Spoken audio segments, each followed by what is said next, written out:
with our buddy John Coyle. He's going to do some helicopter flying for us today. He's actually mating this and testing it, trimming it, all in about 20-mile-an-hour winds. Yeah, it's 27 degrees out, it's snowing. Actually, it's 20 degrees now. It's 20 degrees out, it's snowing. And John has never flown in these conditions before, so we thought, hey, let's get the cameras rolling. All right, John, do you want us to let you do your thing so you don't get too frozen? Okay, let's back up.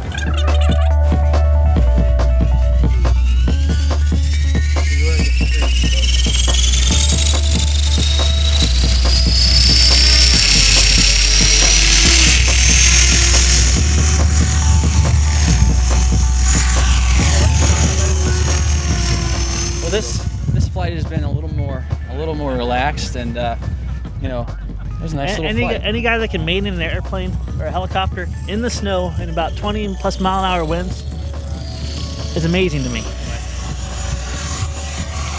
All right, we're off the ground. We're off the ground. He's flying it. He's just kind of checking things out, seeing what he wants to do. Doing an amazing job. I'm amazed. This is only a 500 size helicopter, and it's handling this crazy wind. And I know 90% of this is obviously his awesome skill, but it's amazing. So the fact that a HK-500 can handle 20+mile-an-hour winds in the snow at the hands of John Coyle, all good things. John Coyle, steady hands. Even in cold weather.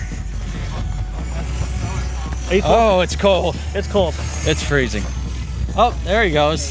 Hey, saw a little bit of the John Coyle we know and love. Uh-oh. There we go, there's some more. Or maybe that wasn't intentional. And he saves it! Something happened, and he actually saved this thing, so I am very impressed with that. Came down with a bit of a thud. A little bit of a thud, but that's okay. But you know, here in the Himalayas, you're gonna have stuff like that happen. Yes.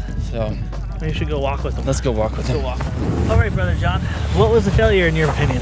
I'm not sure. The wind was just taking it. You'd lean it up, and it would just start going. Brother, I'm crazy impressed that you're able to do what you did with it and stuff, and I'm sure you'll get it back together. And the prop looks a little floppy, like little flopsy. Floppy prop, but yeah, you know, it's probably repairable. Yeah, I'm impressed, man. You're a trooper. Good job. Yeah, great job, first John. flight. Excellent. You should see my first flight with a helicopter. It was like, oh, lovely. All right, John. Let's see if we can figure out what's going on here. First thing you want to remember is check your crap, control surfaces. Rips and tears is what R stands for. I don't know what rips and tears would do on a heli, brother. Well, A is your angles, and P is your power systems. So let's check it out. So John, what was your first impression of this heli before it had the failure? And what were you expecting, and what did you get? It just had a little whining sound, and I was worried about it, but I wanted to keep going. It handled okay. We had a lot of wind out there. It was just taking it all over the place. The servos are a little bit slower than I'm used to, but it handled okay in the wind. Gotcha. Yeah, that was quite a bit of wind to handle too. Yeah. So what do you think it is that went wrong? It looks like the torque tube gears. When I checked it out, they had a little bit too much backlash, but there is no adjustment in it. That's probably what the whining sound was, and they just gave out on it. And so you can see in here that the torque tube gears are just flattened out. If you take and put it on the flat spot, you can turn the tail freely without turning the head because the gears are stripped. From the landing, it just broke a linkage here and then broke the skid.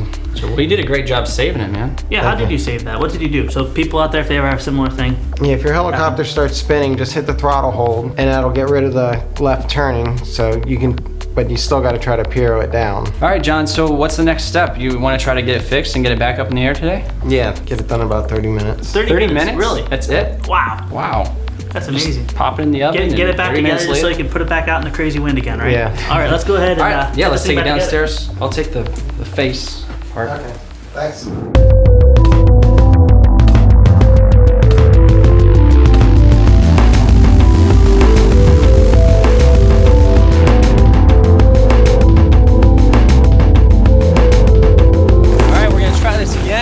One more time. John.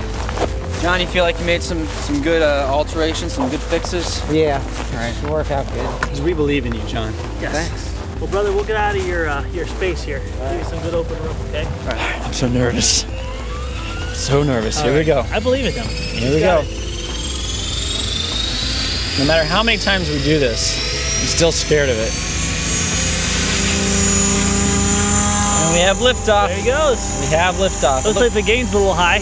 Looks a little shaky on the tail there, doesn't it? Yeah, that's the gain, if I'm not mistaken. Oh, it's a little shaky. Not really sure where he's going with it. He's going to land it on that over there. Oh, on the playground. There he goes. Look at him. Well, he brought it back down. Success. Yeah, he did excellent. Out here in the hard elements. From what I'm guessing, and John will correct me if I'm wrong, his gain was a little up, the tail was a little twitchy on it and stuff, but rather than putting on that little board and risk touching tail, I think what happened earlier was his tail hit the hard snow, chewed out a couple gears and stuff. This guy is so skilled, he walked over and put it over by the playground on the test flight, so I'm impressed, folks. Oh, I'm still cold. Hey, John, excellent job, bro. Thank you. What'd you find this time? I don't know, I'm just getting a squeaking sound out of it.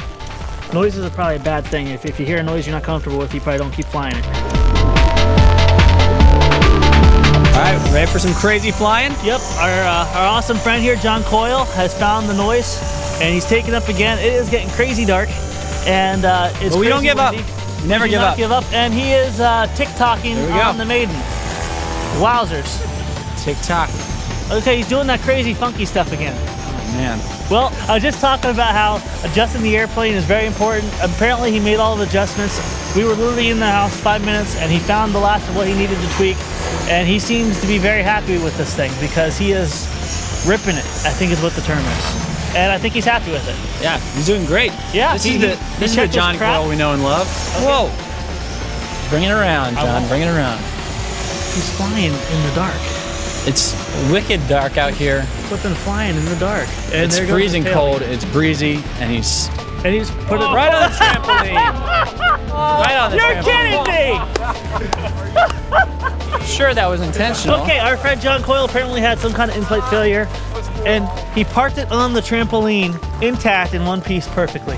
Good job, John. That was amazing. Excellent. Excellent work, brother. How you feel with it for the time you got to fly?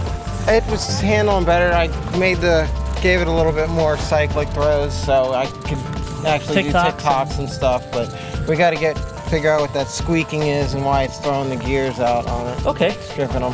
Well, brother, if anyone can do it, I know you can. Yeah, great job, man. All right, John, amazing job saving the heli out there. Do you land on trampolines often, John? No. What happened there? It was making some noises, but I think from what it looks like is the torque tube snapped inside it or the ends shredded off of it. Okay.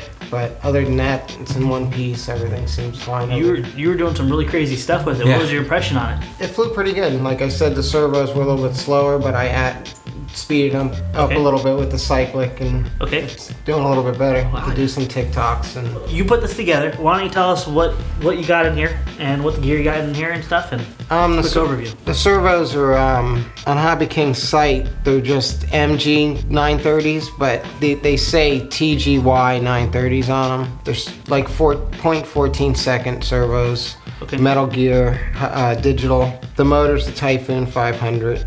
Then the Trinergy 3000 milliamp 6-cell pack. I'm not a stick banger like you. I can't do all the crazy stuff, but I love flying around in circles, hovering around.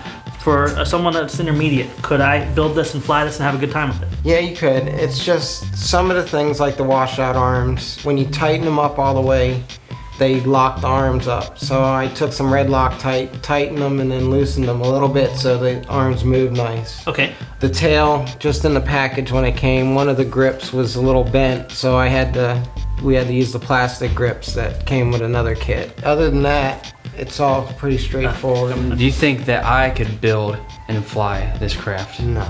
No, okay. You're a beginner still, John. I appreciate your honesty, John. No problem. You did really, really good. Your skills are definitely showing with the crazy failures you had, the dark, the wind, the cold. You did phenomenal. I'm really impressed, brother. So John, basically for the value of this and putting it together and everything, would you recommend this for somebody to get into for a 500 size heli? Yeah, for a beginner to intermediate. Awesome. I'll tell you what you did with it was just amazing. Yeah, it was amazing. I mean, the way the whole thing started, I mean, we go out there in the elements, you know, with the crazy wind, it's freezing cold, it's snowing. We had a little bit of a rough landing the first time, but he spent just a few minutes down in the basement. Next thing you know, he's doing clock talks and he's doing loop-de-loos. You know, it starts getting a little bit trouble, you know, it's getting a little scary, but he's like, where can I land this? Where can I put this? Trampoline. It's a little bouncy, has a little give to it. You know, you've seen kids on a trampoline before, right? It's, you know, they bounce a little bit. So it was a nice, safe place to land it. He did a phenomenal job, and really, he has my trust. You did, man. I mean, everyone can do, what do you say, loop-de-loos? Loop-de-loops, clock talks, and clock talks whatever and stuff, else you guys do. But by golly, he has a failure in cold and windy conditions, and he can park it right on a small trampoline. So great job, John. Kudos to you, John. Thank you. All right, well, we want to thank all you guys for watching. Thanks to Hobby King for sponsoring this episode, and thanks to you, John, for being just awesome. Awesome. And we'll see you guys next time.